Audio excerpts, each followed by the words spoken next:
tous et bienvenue pour ce 8e atelier du Festival des entrepreneurs Demain c'est ici.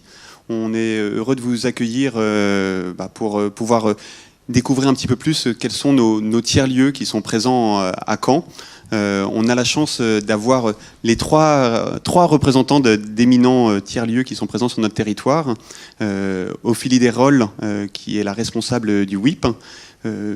Nicolas Géret, le responsable du MOO, cofondateur du MOO, et Bruno Desseur, qui est à la tête de Relais de Sciences et surtout au sein du Dôme. L'idée de cet atelier ce soir, c'est de pouvoir comprendre un petit peu mieux de quoi il en retourne quand on parle d'un tiers-lieu. Alors le terme n'est pas forcément très heureux et on en reviendra un petit peu plus, mais c'est surtout prendre conscience en fait de la chance qu'on a d'avoir des lieux comme cela sur notre territoire, de comprendre un petit peu mieux ce qui s'y joue, quels sont les projets qui peuvent être portés sur place, les communautés qui gravitent autour. Après ce temps d'échange, pour ceux qui seront présents sur place, on aura un after work en présence d'Yvan Bourgnon, qui viendra nous présenter son parcours à la fois de skipper et surtout le projet qu'il porte aujourd'hui, qui s'appelle le projet Manta et qui a vocation à développer un bateau pour nettoyer les océans. Mais on ne va pas rentrer dans le détail de ce volet-là, on va revenir à notre sujet en question. Alors, tout premièrement, je vais poser la question à Ophélie de savoir un tiers-lieu, qu'est-ce qu'on entend? C'est un peu bateau comme question, mais ce n'est pas encore un sujet qui est connu par tous. Qu'en est-il précisément? Bonjour à toutes et tous. Donc en effet, le mot tiers-lieu est un mot qui arrive de plus en plus dans le vocabulaire et qui a une longue histoire qui vient à la fois de l'éducation populaire, à la fois des friches culturelles, à la fois des makerspaces, des Fab Labs. L'objectif d'un tiers-lieu, c'est au sein d'un lieu de regrouper une communauté d'acteurs qui peuvent être autant des entrepreneurs que des habitants, que des associations, qui font écosystème parce qu'il y a une animation qui leur permet de se rencontrer, d'échanger. Et le troisième pilier du tiers-lieu, après le lieu et cette communauté, c'est les projets collectifs. Parce que justement, cet écosystème, cette communauté qui se rencontre, qui échange, qui vient soit pour travailler, soit pour assister à une manifestation publique, soit pour suivre une formation, eh bien, va se croiser, va échanger avec l'objectif derrière de produire du commun, d'expérimenter, de tester et d'avoir une utilité pour le territoire. Donc c'est pour ça qu'on associe toujours le tiers-lieu à l'émergence de projets collectifs qui peuvent venir soit d'une idée spontanée, soit d'une rencontre improbable, soit d'un projet plus longuement mûri. Mais voilà, c'est vraiment ces trois piliers qui aident à la définition d'un tiers-lieu. Et derrière, il y a un certain nombre de valeurs qui sont également impliquées par cette terminologie, que sont la gouvernance partagée avec l'implication des utilisateurs, des usagers dans la façon dont se structure un tiers-lieu, l'expérimentation, le faire, la mise à l'ouvrage d'une certaine façon, et puis la volonté de participer aux transitions de son territoire. Merci pour cette définition précise. Alors, tous les trois, enfin, à travers les établissements que vous représentez, vous vous retrouvez dans cette dimension de tiers-lieu.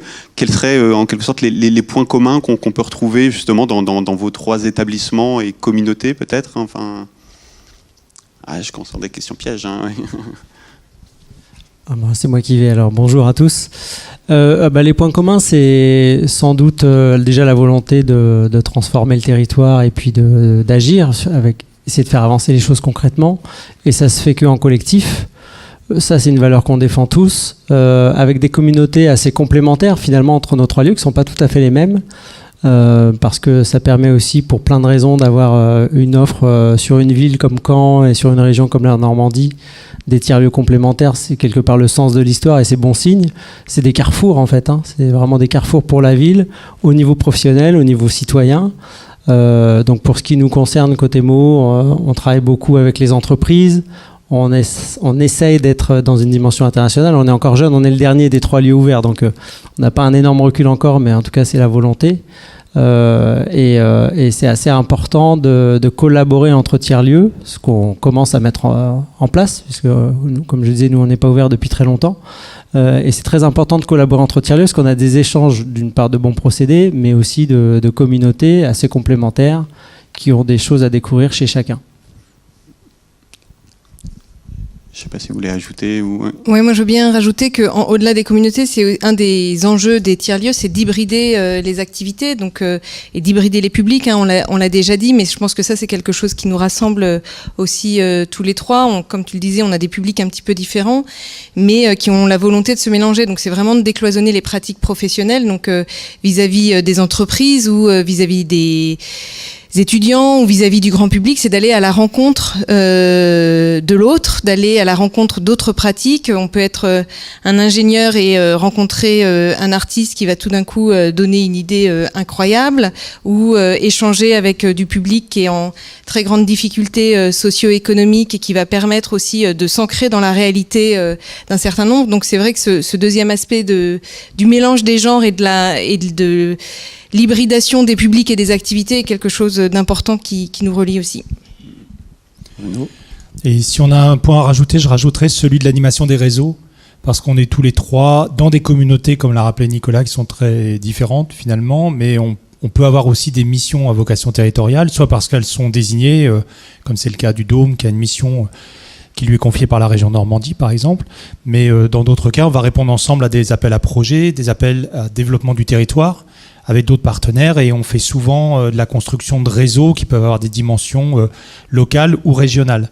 Donc, les tiers-lieux sont aussi des animateurs de réseaux très importants en dehors de leur point d'ancrage particulier. On est tous dans des réseaux nationaux où on prend aussi des responsabilités dans ces réseaux-là. Et il y a notamment un réseau régional des tiers-lieux qui est labellisé par la région Normandie autour notamment des enjeux du numérique et du coworking. Et c'est vrai que les tiers-lieux ont vocation à mailler aussi le territoire, et donc c'est très important d'être intégré dans ces réseaux-là, parce que pour une entreprise, pour un télétravailleur, pour un coworker, il peut circuler, il connaît un petit peu l'offre qu'il peut avoir. Ça permet aussi à l'échelle de la région d'avoir des offres de proximité en termes d'espace de travail ou en termes d'espace de projet, d'espace d'expérimentation et de faire. Et les tiers-lieux, en tant que tiers-lieux, sont aussi en train de se structurer pour créer une offre de service propre à eux. Et c'est vrai qu'on est très impliqué dans ces réseaux-là, parce que en effet la coopération, le partage d'expériences, la création d'outils communs qui peuvent être autant des outils de gestion, de réservation de salles, comme des outils de gouvernance, de fonctionnement, d'animation, ça permet de mutualiser les ressources et de gagner du temps, de l'argent, et surtout de faire savoir les pratiques que nous avons et de pouvoir les transmettre, parce que je pense que ce qui est aussi généré au sein des tiers-lieux. Alors, on réinvente pas particulièrement la roue, par contre, on fait se croiser les réseaux. Donc, on est en capacité de diffuser des pratiques, des expérimentations qui sont, par exemple, nées dans des tiers-lieux ou nées dans des lieux intermédiaires, dans des espaces artistiques ou dans des réseaux autour de la transition écologique, et qui peuvent servir le public varié, dont le public entrepreneurial qui vient dans nos lieux. Donc, je retiens à la fois le collectif, l'innovation, l'expérimentation, à partager derrière. Alors il y a plusieurs termes qui ont été employés qui font peut-être pas partie du jargon de tout le monde. On parle de tiers-lieu, de coworking. Alors on n'a pas employé le terme Fab Lab, mais parfois on s'y perd un petit peu. Est-ce que peut très très rapidement juste donner des petites définitions de qu'est-ce qui distingue ces différents espaces-là, je sais pas qui s'y colle. Bruno. Il demande aux grands anciens de démarrer. Ophélie a bien décrit la notion de tiers-lieu, ça je pense que là c'est assez clair.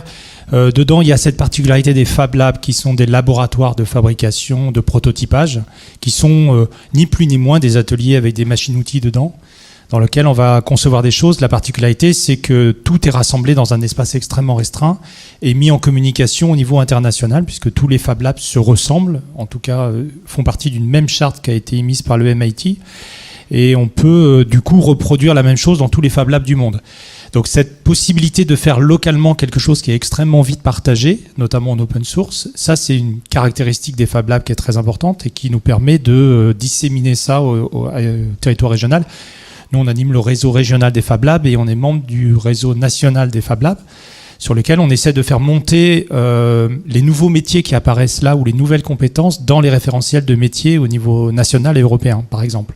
C'est-à-dire que ce qu'on apprend dans un Fab Lab, ça va servir dans la vie professionnelle, ça va servir dans la vie personnelle, et on peut acquérir des compétences très particulières à travers ces lieux-là. Donc les Fab Labs et les tiers-lieux, ça se mélange souvent. Un tiers-lieu n'a pas forcément un Fab Lab n'est pas forcément un tiers-lieu. Donc ce sont des outils complémentaires. Voilà, nous, on voit vraiment le Fab Lab comme un outil du collectif, quelque chose qui permet d'aller vers le faire. Voilà. Et le dernier, alors coworking, alors du coup c'est peut-être un des autres, puisque je crois que c'est moins le cas au Dôme.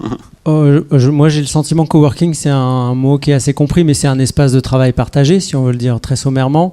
Je dirais que peut-être la spécificité d'ailleurs de nos 3 lieux, c'est que c'est aussi un espace qui est animé. Il y a une communauté, c'est animé, il se passe des choses, c'est pas simplement un coworking pur. Souvent, c'est un lieu de travail partagé, il y a des cafés partagés, mais là, dans nos 3 lieux, en l'occurrence, il y a du contenu qui est créé aussi pour faire avancer un certain nombre de sujets, de transformation du territoire, de transformation des entreprises aussi sur les enjeux climatiques, sur plein de choses, sur l'économie circulaire, voilà. Donc, il y a une dimension d'animation aussi de cette communauté à travers du contenu qui est quand même assez spécifique aussi dans ce qu'on fait. Et c'est vrai qu'on voit souvent le coworking comme des bureaux, comme des postes de travail les uns à côté des autres, mais en effet la dimension animation elle est essentielle, puisqu'on parlait de construire des projets collectifs, ça se fait aussi par cette mise en réseau, mais il y a un certain nombre de tiers-lieux qui peuvent avoir des espaces également pour des artisans, pour des artistes, pour des commerçants, et qui peuvent être soit totalement ouverts et partagés, soit répartis par entreprise. Et au-delà de ces espaces de travail quotidiens en fait et permanent, il y a aussi bien sûr des salles de réunion, des espaces de rencontre qui permettent à des entreprises extérieures qui sont pas forcément là au quotidien de venir quand même dans les tiers-lieux, de partager, même si c'est ponctuel, un espace de travail, et qui vont aussi bénéficier de cette animation et de cette mise en réseau. Il y a une notion complémentaire qui me vient à l'esprit, c'est la notion de résidence, qui n'est pas forcément connue de l'extérieur. Le fait qu'un certain nombre de structures sont en résidence finalement dans vos établissements. Donc là. Ça aussi, ça fait partie du glossaire. Alors, la résidence, elle peut avoir plein de dimensions dans le domaine artistique. Une résidence artistique, ce sont des artistes qui viennent travailler pour préparer un spectacle. Donc il y a une notion de durée, il y a une question d'accéder à des ressources, des moyens techniques pour travailler. Et cette question de résidence, maintenant, elle arrive sur une vision de ce sont ces espaces de travail partagés. Mais on peut faire des résidences de tout finalement. On essaie nous de faire des résidences d'étudiants, donc qui vont être accompagnés sur des projets de moyen à long terme. On va trouver aussi des résidences de chercheurs, on va trouver des résidences d'entrepreneurs. Donc ces lieux, ils permettent de faire ça, ils permettent de aussi faire rencontrer ces communautés qui sont en résidence, au sens où elles sont là longtemps dans un même lieu pour une mission particulière ou un projet particulier. Et que nous, on va créer de l'incongruité, on va créer de la rencontre, on va leur donner la capacité d'aller chercher autre chose. Parce qu'on n'a pas encore parlé du mot innovation, mais il va sortir. Et nous, on pense beaucoup que l'innovation, elle vient à la limite d'aller chercher ce qu'il y a chez le voisin, parce que les choses ne sont pas toujours fondamentalement innovantes. Elles sont innovantes pour un nouveau secteur d'activité. C'est-à-dire que c'est quelque chose qui est acquis dans un secteur ou d'une façon de travailler, mais le secteur juste à côté ne connaît pas du tout ça. Et nous, on va donner la possibilité que ces deux choses-là se rencontrent, et ça va devenir d'un seul coup une innovation pour une partie de la communauté qui est résidente. Bon, merci, je pense qu'on a pas mal planté le décor. On va arrêter la dimension. Alors, quand j'étais jeune, on parlait de maître Capello qui venait apporter les définitions et clarifier les éléments. On va pouvoir. On a vu les points communs qu'on avait entre vos trois établissements. Ce que je propose, c'est qu'on rentre plus précisément dans le WIP peut-être, pour nous dire quelles sont vos spécificités, qu'est-ce qui vous distingue des camarades. Alors le WIP est situé dans la Grande Halle à Colombelles, c'est l'ancien atelier électrique de la Société métallurgique de Normandie, donc c'est un lieu que énormément de Cannais connaissent, qui a été réhabilité et qui a ouvert en octobre 2019. Il fait 3000 m², il a un grand espace événementiel de 1000 m² qui peut accueillir 1000 personnes, 2 hectares d'espace extérieur, et puis on a un restaurant, la microfolie de la ville de Colombelles, des espaces d'ateliers, de résidences artistiques et des espaces de coworking, des salles de réunion. Comme on l'a souligné, donc on va quand même redire un petit peu ce qu'on a dit avant, l'enjeu du WIP, c'est vraiment d'animer ces communautés, d'accueillir et d'être hospitalier. En gros, de rendre possible et de faire émerger ce que les uns et les autres nous apportent. Après, on accueille de façon inconditionnelle, donc il n'y a pas d'enjeu de classification de telle entreprise travaille dans tel domaine, donc ils viennent chez nous, ils viennent pas chez nous. Au contraire, nous, on est plutôt dans cette volonté d'accueillir toutes les thématiques, parce que c'est aussi par cette confrontation que l'on va amener les uns et les autres à décloisonner leurs pratiques professionnelles. Après, en tant que WIP, nous portons un certain nombre de projets spécifiques autour de l'économie circulaire, autour de l'inclusion sociale, autour de l'intégration de démarches artistiques et culturelles dans les projets entrepreneuriaux, et plus particulièrement sur l'économie circulaire, et pour vous donner des exemples concrets aussi de ce qu'un projet collectif peut se mettre en place avec à la fois des partenaires publics, des partenaires entrepreneuriaux privés et des citoyens. Je peux citer cet exemple du réemploi de matériaux de construction dans le bâtiment, puisque la Grande Halle est un lieu qui a permis d'expérimenter le réemploi de matériaux de construction, et aujourd'hui on développe sur les extérieurs du mobilier urbain construit en réemploi de matériaux, dans lequel on fait aussi intervenir des artistes, dans lequel on fait des chantiers participatifs pour inclure les habitants, ce qui permet à la fois aux entreprises qui viennent là, qui voient ce chantier, qui y participent, d'être sensibilisées aux enjeux du réemploi, de voir pas seulement le côté science dure, logique, rationnelle, mais aussi tout ce que ça apporte en termes d'impact positif sur l'envie de venir participer à ces lieux-là, et donc la valorisation que ça donne aux entreprises qui y ont participé. Et puis bien sûr, il y a un enjeu de formation, de sensibilisation, à la fois à la population en général, mais aussi aux entreprises qui y travaillent. Donc ça, c'est vraiment un des axes forts, et j'enchaîne sur le deuxième, qui est l'intégration de démarches artistiques et culturelles dans l'accompagnement qu'on peut faire à la fois auprès des entrepreneurs, mais aussi des entreprises qui viennent utiliser nos espaces, soit pour de l'événementiel, soit pour de la réunion, soit pour y travailler. C'est qu'en fait, comme dans le WIP, il y a très régulièrement des résidences artistiques, des expositions, les murs sont là aussi en train de s'enrichir de nouvelles œuvres artistiques.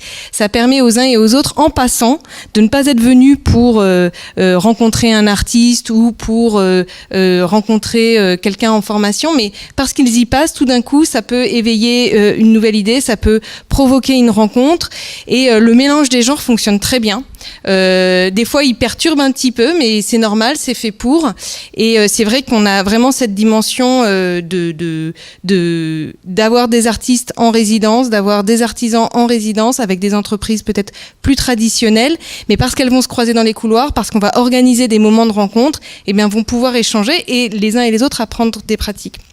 Et le dernier point, c'est l'enjeu de la citoyenneté chez nous, où justement là aussi on mélange vraiment tous les types de publics, parce qu'on est dans une démarche qui est souvent qui est souvent partagée au sein des tiers-lieux, de se dire que chacun d'entre nous et chacune d'entre nous, on a un pouvoir d'agir, on est en capacité, on a une expérience à raconter, on a une singularité qui est essentielle dans le partage d'expériences, la construction collective et la résilience des territoires, et qu'il faut savoir pouvoir la partager, pouvoir l'exprimer, et que c'est aussi dans cette confrontation avec les usagers, avec l'usage, ça fait partie des notions, d'une nouvelle notion qui s'appelle le Living Lab, qui est fortement également développée au Dôme, de cette rencontre-là, avec des citoyens, avec des usagers qui sont là, les entreprises en retirent en fait une confrontation directe avec un retour d'expérience sur l'outil qu'elles développent, avec l'acceptation ou pas du produit qu'elle propose, et c'est quelque chose de très riche dans ce mélange des genres. Donc voilà pour le WIP. Bon, merci, ça me semble très clair. Si on passe au grand frère, parce qu'il vient de fêter ses 5 ans. Oui, alors du coup, on a un petit CV de 5 ans derrière nous. Heureusement, on a pu tester notre modèle pour voir comment ça fonctionne. Et aujourd'hui, on se caractérise très clairement comme un tiers-lieu recherche-action. Dans la myriade des tiers-lieux, nous, on est très orienté sur la relation science-société.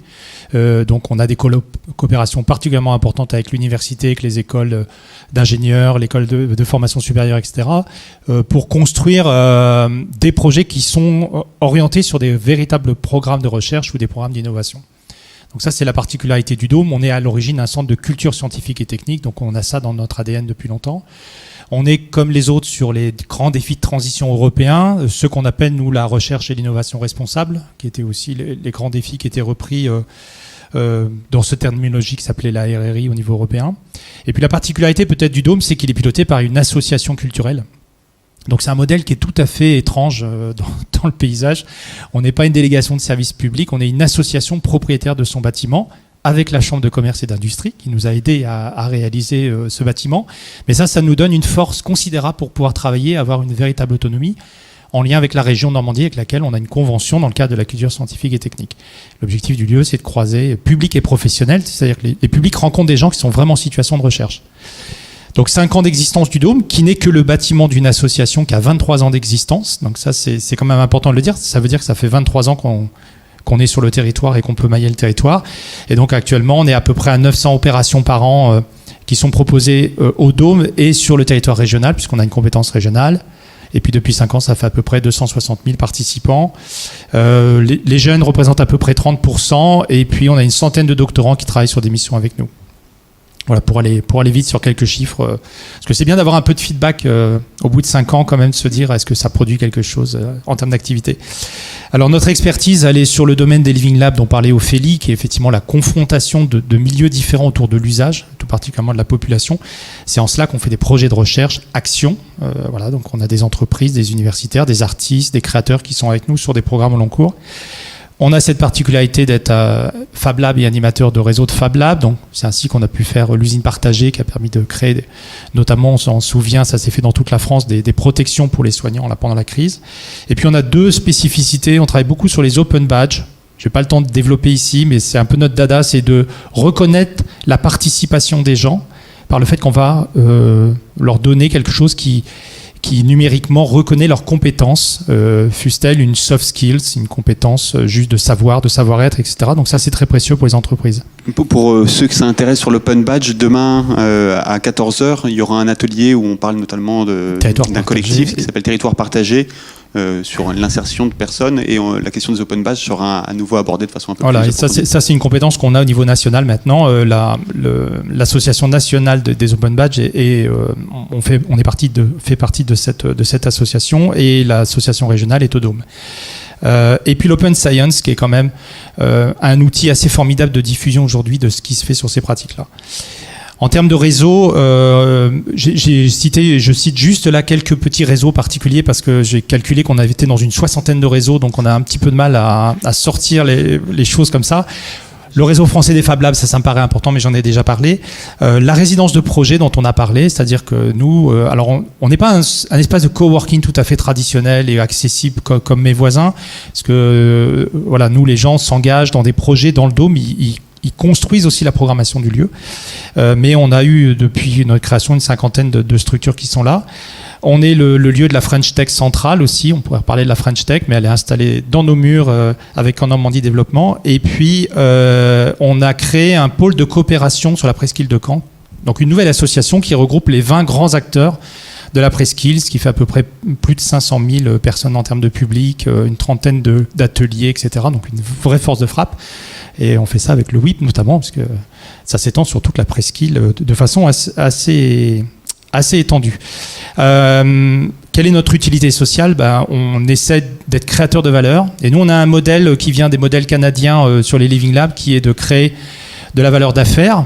Bon, ça, on attend tous qu'on crée un peu d'économie, un peu d'emploi, etc. Mais on crée aussi de la connaissance, du partage de connaissances et de la valeur sociale.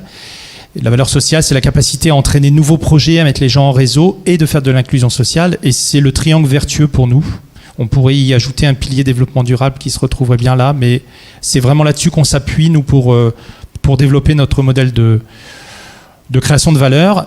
Un petit feedback aussi sur 5 ans. En 5 ans, on a répondu à beaucoup d'appels à projets parce que le développement de nos centres, on n'a pas parlé de l'économie de ces centres, mais c'est appuyé beaucoup sur la réponse à des appels à projets pour nous permettre de vivre et de nous développer.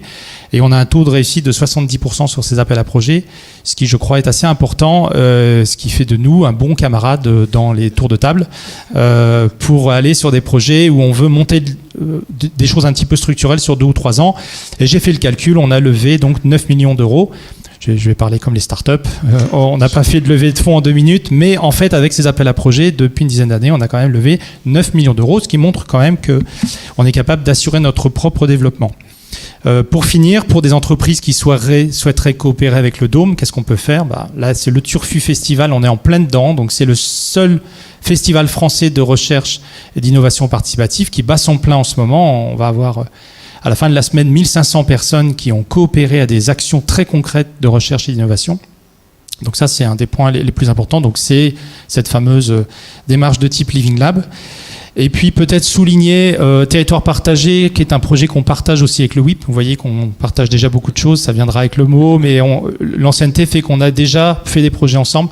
Là, c'est un projet qui veut insérer 500 personnes en très grande difficulté d'inclusion dans nos tiers-lieux pour leur permettre de se ressaisir et de se remettre debout et petit à petit de revenir au moins vers une activité, sinon vers la formation et l'emploi. Donc c'est un programme qui est très ambitieux avec lequel on a créé presque une quinzaine d'emplois, je crois, et qui est porté par un grand partenaire qui est l'association des Amis de Jean Bosco, mais qui s'appuie sur nos tiers-lieux pour pouvoir développer ça très concrètement.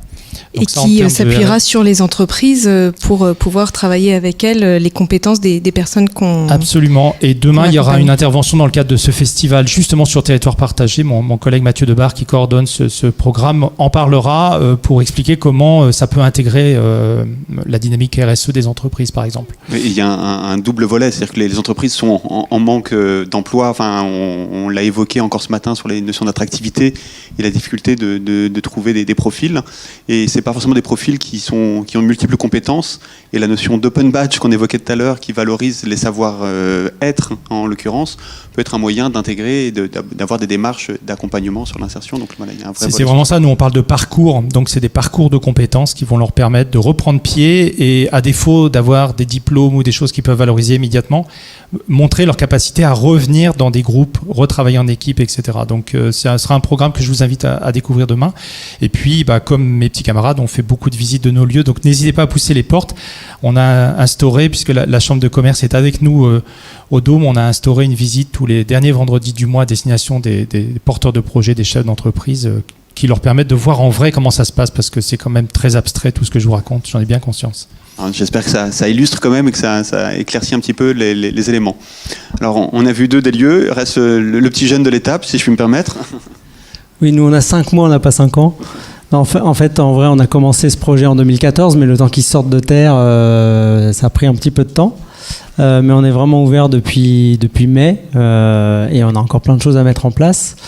Alors Mo, c'est né d'un constat, c'est qu'on a de grands enjeux contemporains qui sont les défis climatiques, la crise migratoire, la place des jeunes, en tout cas l'avenir qu'on leur promet, sur lequel il faut remettre un petit peu de discours positif souvent. Parce que sinon on leur dit qu'ils n'auront pas de retraite, qu'ils n'auront pas de boulot et que la planète sera grillée. Donc ils ont quand même besoin d'un peu de positif et être en mode projet, c'est un des éléments, et beaucoup sont entrepreneurs donc sont en mode projet. Et ça c'est quand même un critère de changement. Il y a une vraie prise de conscience des entreprises sur ces changements. Et puis il y a un quatrième axe qui nous semble important et qu'on partage tous les trois, c'est évidemment les enjeux démocratiques. Parce qu'on coche un peu de cases aussi là-dessus qui sont parfois le repli sur soi et voilà. Et suite à des crises économiques, souvent il y a quelques enjeux sur la démocratie derrière. Donc on est en plein dans cette période-là et c'est assez important que des lieux comme nous favorisent ce décloisonnement. Donc nous, on s'est fondé là-dessus dès 2014 à travers un lieu qui fait 7500 mètres carrés. Donc, qui est le plus grand à Caen aujourd'hui et qu'on est encore en train d'équiper, mais qui est assez fonctionnel déjà. Et on a fait un parallèle assez important sur cette dimension aussi de transformer le monde et de le faire en collectif avec le débarquement, parce qu'historiquement c'est un fait majeur de l'histoire qui fait que la Normandie est la deuxième région la plus connue au monde et qui fait que c'est un collectif de jeunes de 23 ans de moyenne d'âge qui a fait pivoter l'histoire du bon côté. Donc on pense vraiment qu'on a des enjeux très importants actuellement dans notre monde et qu'on ne pourra pas dire à nos enfants qu'on ne savait pas et qu'on n'a rien fait. Donc voilà, moi je fais Moho, je pourrais dire ça à mes enfants. Et donc dans Moho, on a différents espaces, à commencer donc par une zone citoyenne qui représente 1500 mètres carrés. Parce que je crois aussi que l'enjeu des lieux comme nous, c'est de ne pas se laisser enfermer dans des entre-soi aussi. C'est pour ça que c'est important d'impliquer la population civile dans ce type de réflexion. Et c'est en plus très riche pour l'animation. Nous, on a 500 postes de travail parce que pour faire ce nouveau débarquement, en quelque sorte, on s'appuie sur 3 dimensions qui sont un lieu décloisonné, mélangé, qu'on définit comme un collider. Donc un collider, c'est un collisionneur de particules en physique, et c'est l'image qu'on reprend pour expliquer qu'on a en résidence de manière permanente, comme lieu de travail, des étudiants qui ont des cours avec leur école, des startups, des freelances, des gens qui créent leur boîte, mais aussi des salariés de TPE, PME, grands groupes, qui sortent de leur mur, qui ont des sujets de transformation et pour qui c'est utile justement de couper un peu de leurs habitudes en travaillant ailleurs. Et nous, donc on peut les héberger en poste de travail, donc plutôt longue durée. C'est notre définition à nous de la résidence, mais on a aussi des espaces événementiels avec des expériences de travail spécifiques, des salles de crise, des salles de formation, des salles de créativité. Donc on a une vingtaine d'espaces au total, un amphi, une salle de conférence, un espace séminaire de 300 mètres carrés. Et on a lié à tout ça aussi un terrain de sport avec des vestiaires, un sauna, une salle de sieste, enfin une sorte de confort de travail aussi, qui permet de collaborer finalement un peu différemment que dans le pur travail, avec un restaurant dans la zone publique aussi, qui est pensé en table longue aussi pour mélanger les gens au maximum. Donc voilà, l'espace fait 7500 mètres carrés. Voilà la vue aérienne de la toiture, on est complètement enclavé dans l'îlot d'habitation. Voilà un peu l'espace central. Donc c'est un peu une surprise dans Moho, c'est qu'il faut rentrer vraiment, un peu comme Modo, mais au WIP, on a tous un peu le même sujet, c'est que vous serez surpris, c'est-à-dire on souffre peut-être du manque de visibilité de l'extérieur, mais ça promet un effet waouh quand vous rentrez par contre. Et ça, on le produit tous avec nos lieux, donc ça vaut vraiment le coup de rentrer. Donc ça, c'est notre espace plutôt résident, justement, où on a à la fois des postes de travail flexibles et des postes de travail plus fixes, où là, c'est nominatif, on laisse ses affaires, etc.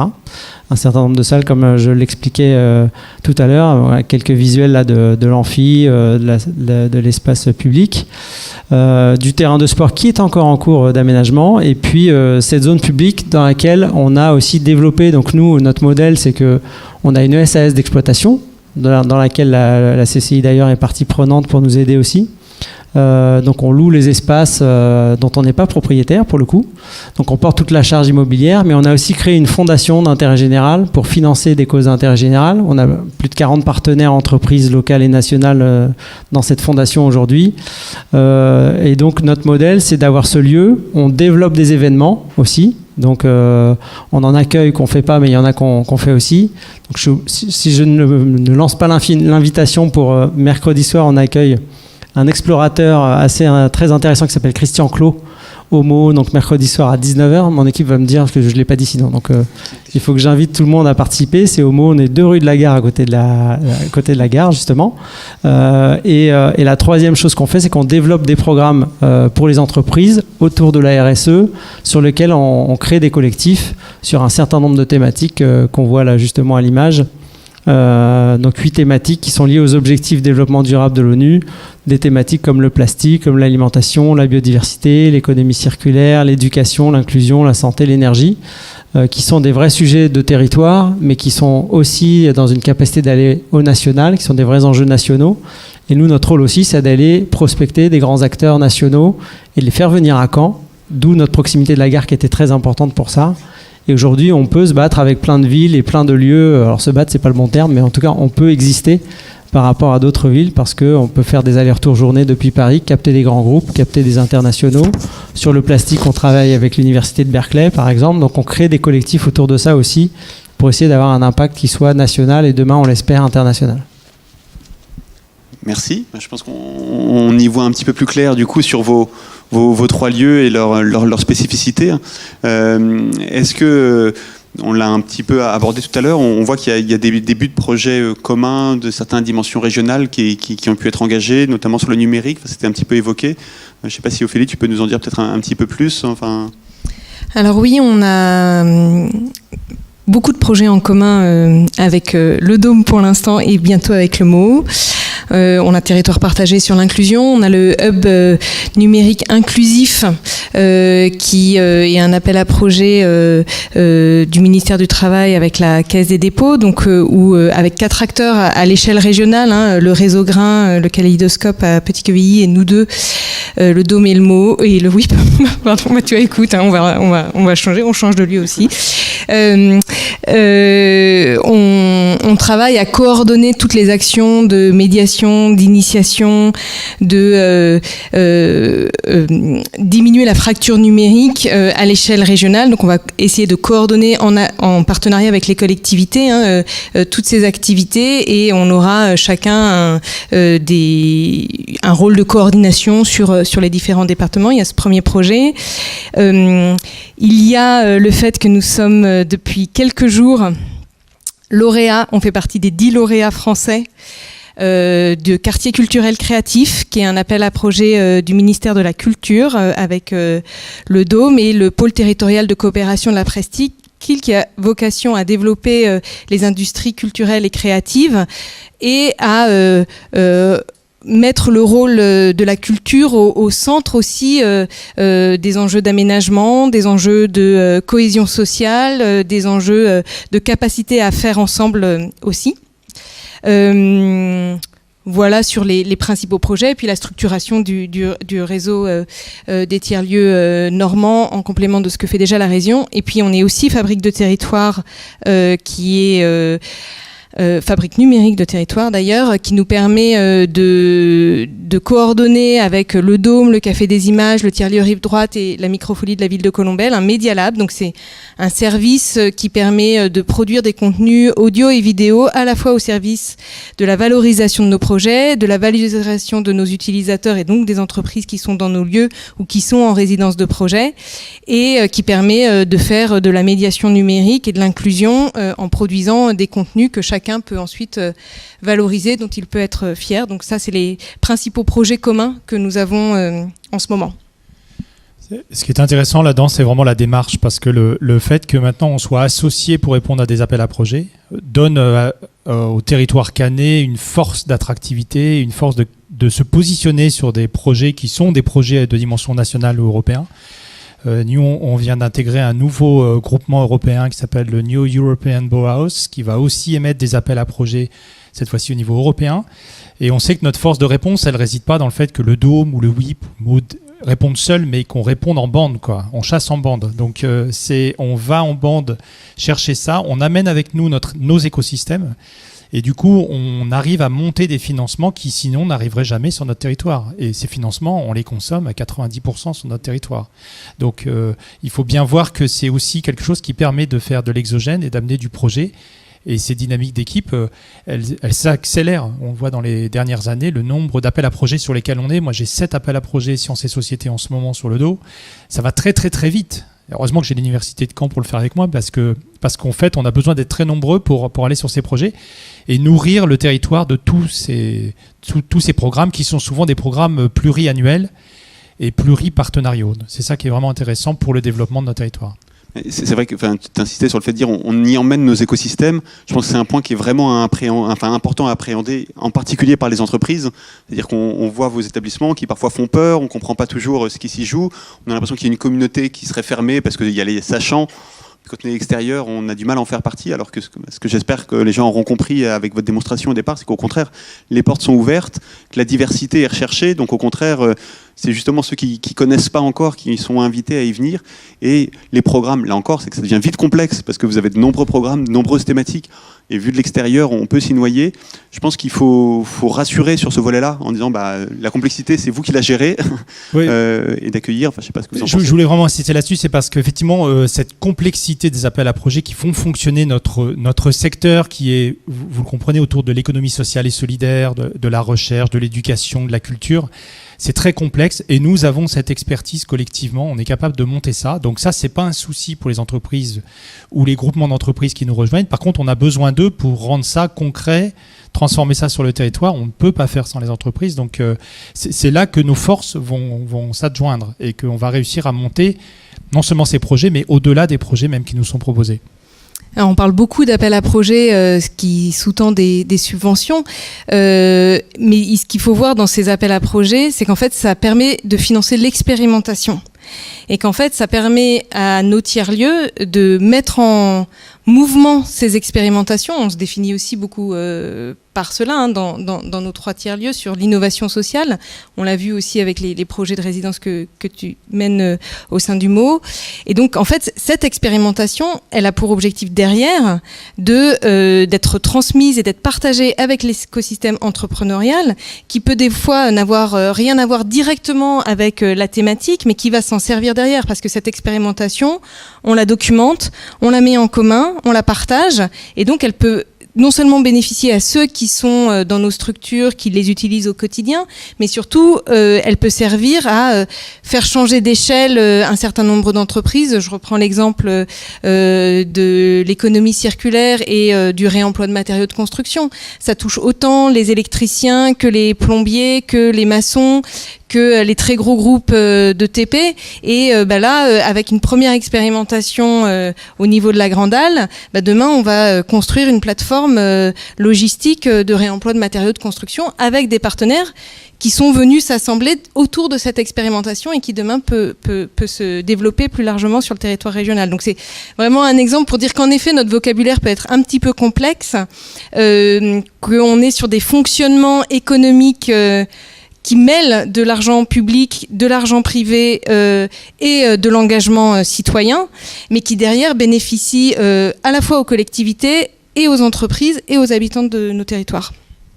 Oui, tu voulais Oui, j'allais dire, nous on fait pas beaucoup d'appels à projets, mais on croit beaucoup à l'impact des entreprises qui ont aussi des budgets et qui ont des sujets de transformation. L'avantage des lieux comme nous, c'est que c'est pas parce qu'on fait un appel à projet qu'on peut pas avoir des entreprises privées dedans. Au contraire, ça amène de la force de financement. On comprend bien qu'il y a des modèles économiques pour eux derrière et c'est pas incompatible en fait.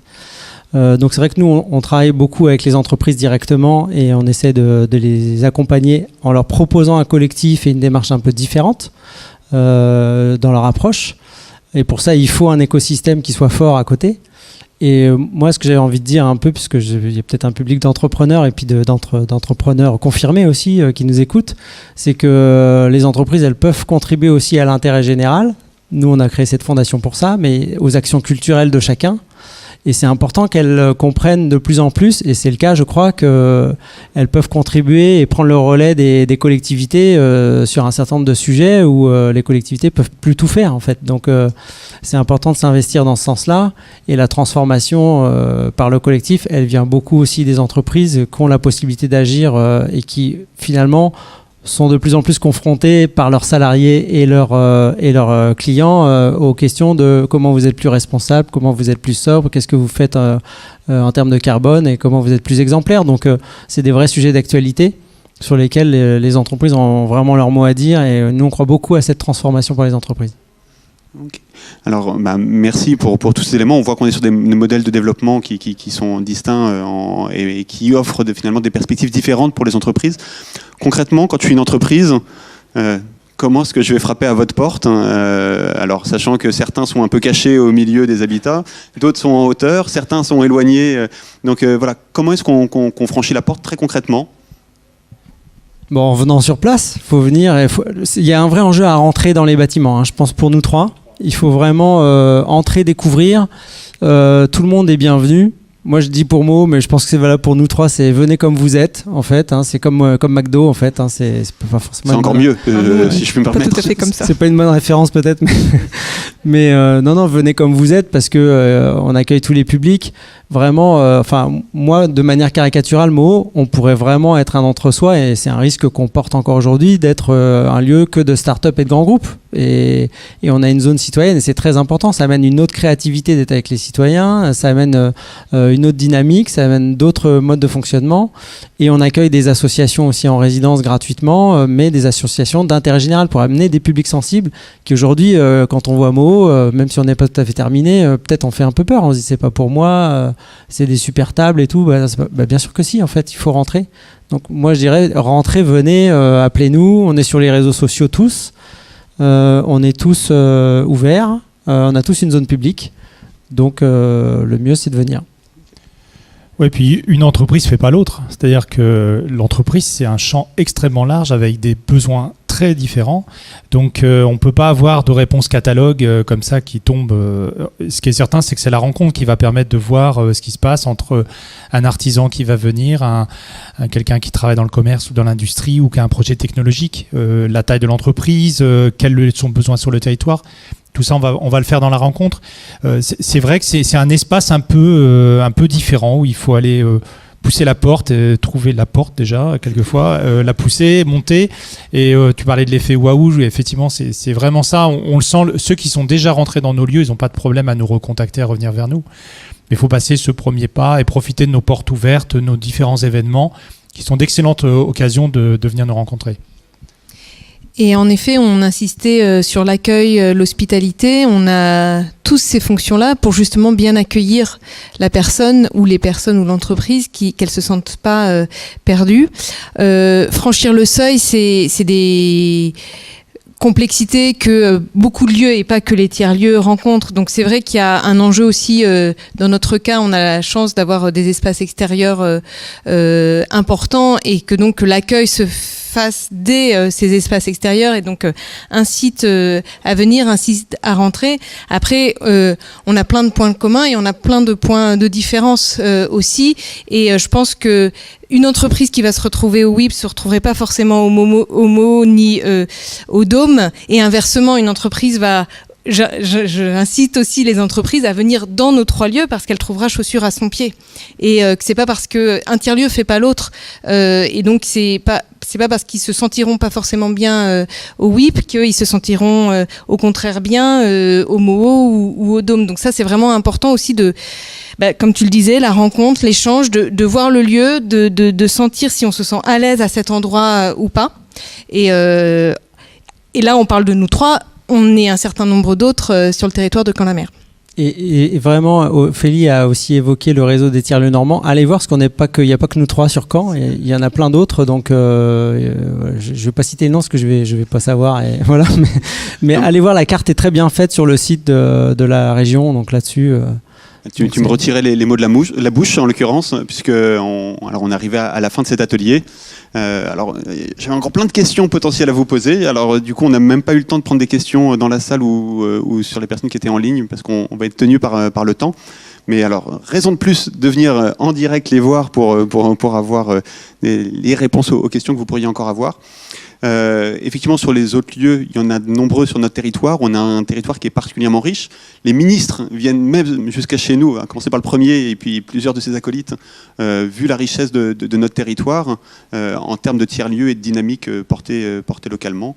Atelier normand et coworking, enfin voilà, j'en passe, tout un tas de lieux de travail.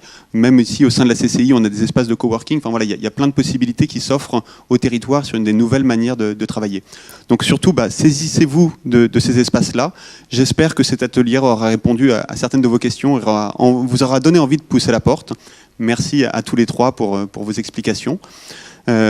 Pour ceux qui ont la chance d'être présents ici à la CCI, on va enchaîner sur l'afterwork. On a donc ce soir, comme je disais tout à l'heure, Yvan Bourgnon qui vient en personne nous présenter son projet, à la fois son parcours de skipper et l'aventure humaine qu'il a l'occasion de vivre et de nous partager. Et puis surtout le projet Manta qu'il porte aujourd'hui, d'un bateau à énergie solaire qui a vocation à nettoyer les océans. Donc on continue sur la transition énergétique et transition écologique.